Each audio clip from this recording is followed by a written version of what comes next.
For those who don't know me, my name is Iman Mafi, and I'm a member of the Clemson soccer team. And also, for those who don't know, I'm a transfer student. After my freshman year, I decided I want to transfer. And the reason I came to Clemson was when I was at Gardner Webb, and we came down to Clemson. As a Norwegian, I have no idea who Clemson is, what Clemson is about. I didn't even know you had the college stadium with 80, 90,000 people in it. So as we get to campus, like, all the boys are getting excited. Not that we're going to play the game, but that we come to Clemson. And I'm like, okay, what's going on? So we get out in the field, and everyone takes their phone out and start taking pictures. And I'm like, Coach, we're going to play a game. What are these guys doing? And then as we start warming up, instead of the players focusing on our warm-up, they're looking at the Clemson team. And I go to Coach, seriously, you going to talk to them? What's going on? We're going to lose this game. And my old coach, he goes to me, Iman, you're Norwegian. This is Clemson. You don't understand. I really didn't until we started playing. And for 90 minutes, we did not touch the ball. We lost.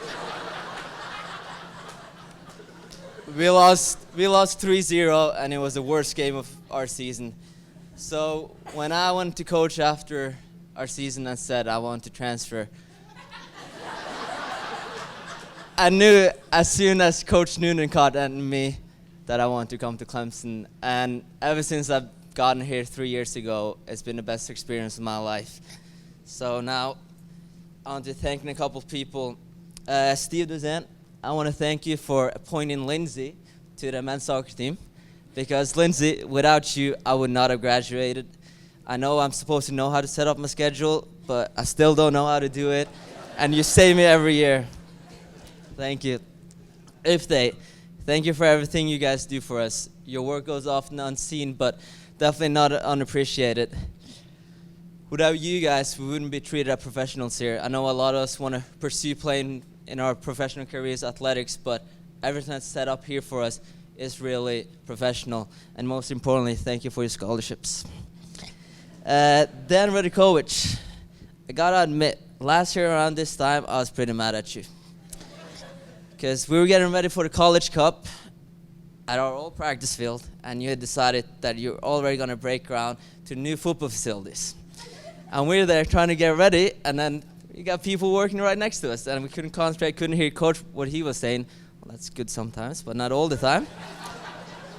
But I got to admit, you paid us really good back when you gave us the best college soccer facilities in the whole entire nation back at the old rugby field, so thank you for that.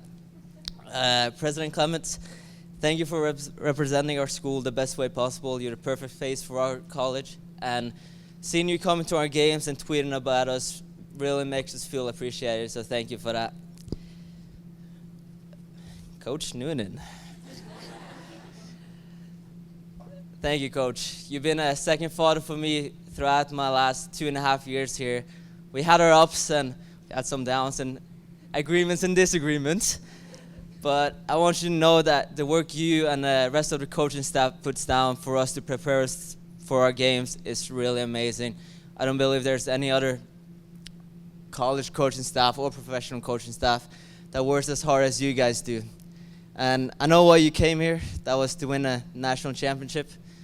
That's also why I came here. But we got close one time, really close, and 2 other times, pretty close. But I know that with your work and the rest of the coaching staff work, going to get this team ready in the spring to go again in the fall and finally get that national championship back where it belongs. Another thing I want to say to you is that my proudest moment in my life happened this summer when we were down in a training camp in Argentina when you called me into your hotel room, and I was like, okay, what's going on now? Meetings are not often good. But when you named me as a captain for the fall 2017-16, that really meant a lot for me, and it's the proudest moment in my life, although you knew that I had been injured all spring and not played one single minute that year, so thank you for that. Pierce Tormey. I got a couple people I need to thank, so bear with me. Where are you, Pierce? There you are. Pierce, you know all about moving from home when you're I don't know how many hours away with 6-hour time difference. And it is hard often not having your family here, especially when you're a family person. And Pierce has also been not just a role model, but a supporter for me, and especially this last year when I've been struggling a lot with injuries.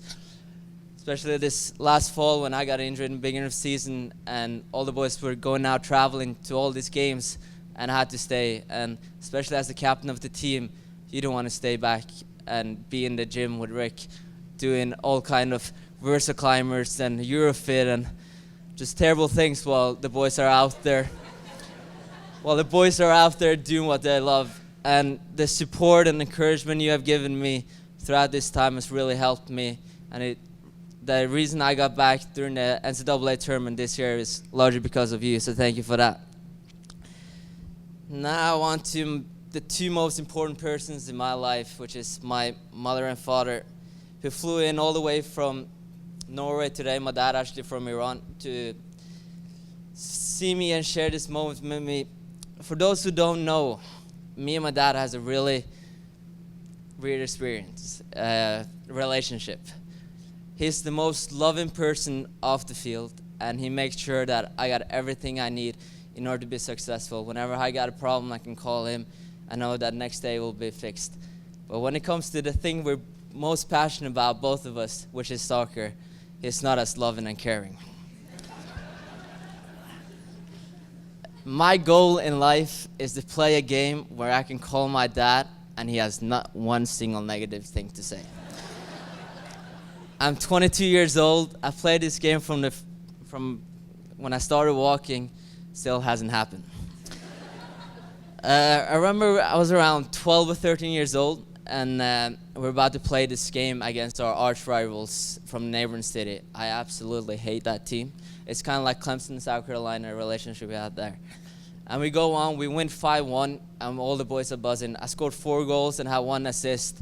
And I'm like, this is the moment. My dad's going to be happy. We go in the car, and we're about to drive home, and my dad is not saying anything. So I'm like, is he really not going to say good job?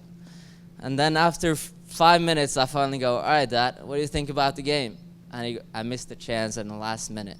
And he goes, do you think just because you scored 4 goals, you can't concentrate in front of the goal? Should have 5. It's not good enough. But back then, I didn't quite realize why he was like that. But now I understand it. And that is really because he made me mentally tough. And he made me realize that no matter what you do, no matter how many goals you score, no matter how many assists you have, you can always do better. Good is not good enough. If you do something today, you do the same tomorrow, it won't make it. That's what my dad taught me. So, Baba, I love you. Thank you.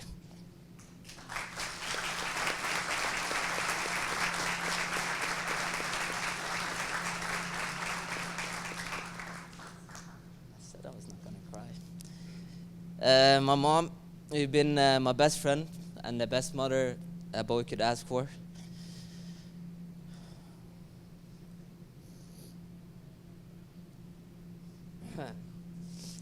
Sorry. You've been a role model in my life, and you've been my best friend. When we were young, I was young, you weren't young.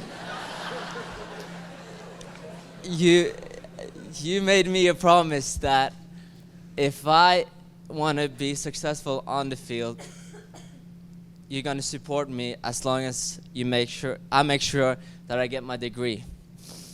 And here I am, Mom. I'm about to graduate tomorrow. I kept my promise, and you kept your promise, but I know that this promise was not what she was thinking about, because she's already started talking about when I'm going to do my master's. Mom, I love you. Thank you.